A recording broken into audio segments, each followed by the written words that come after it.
It's not long since you wrote the words, "Tennis, I love you, I will never leave you."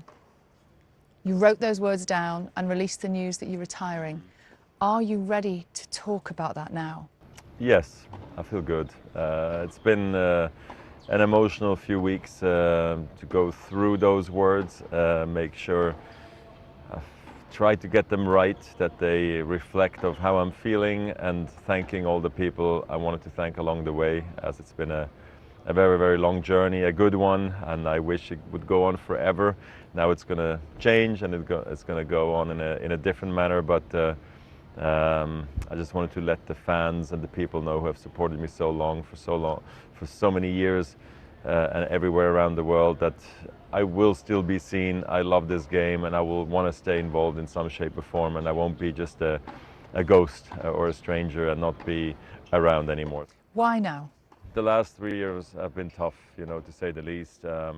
When I still played the last match for Africa in Cape Town a few years back, I was very unhappy with my knee. And I knew I was on very thin ice for the last year, ever since I played Wimbledon last year. And I tried to come back, but then I just could feel there was a limit to what I could do. And this is not the way to play or try to keep pushing. And I also stopped believing in it, to be honest. And then I got a scan back a few months back, and it was just not the scan also I was hoping for. And this is then when very quickly we realized this was it, and it's okay. Roger Federer, as a child, dreamt of playing tennis. Did you dream you would be this successful?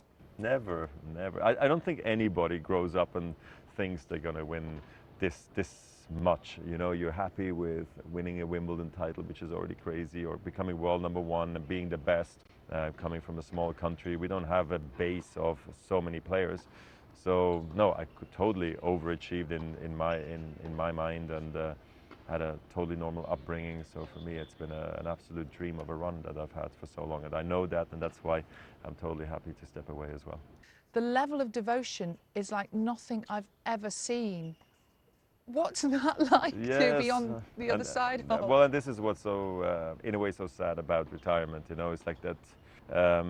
You will miss those moments where you mean so much to these people. They talk about you every day. All I try to always remind myself: just be yourself, be authentic, don't get carried away. So I've had the fortune to play in front of so many cool fans everywhere around the world. It's been wonderful. One last question, and it's a really important one. What's next? Yeah, good question. I always try to keep a clean slate, for when I retire, because I do have 4 children, and they're amazing, and they need my help. And my wife too, she's always been by my side throughout. And then we'll see how I can stay in the game, in what way. Obviously, I would love to always mentor children and get a new Swiss superstar going. I think it'll be a nice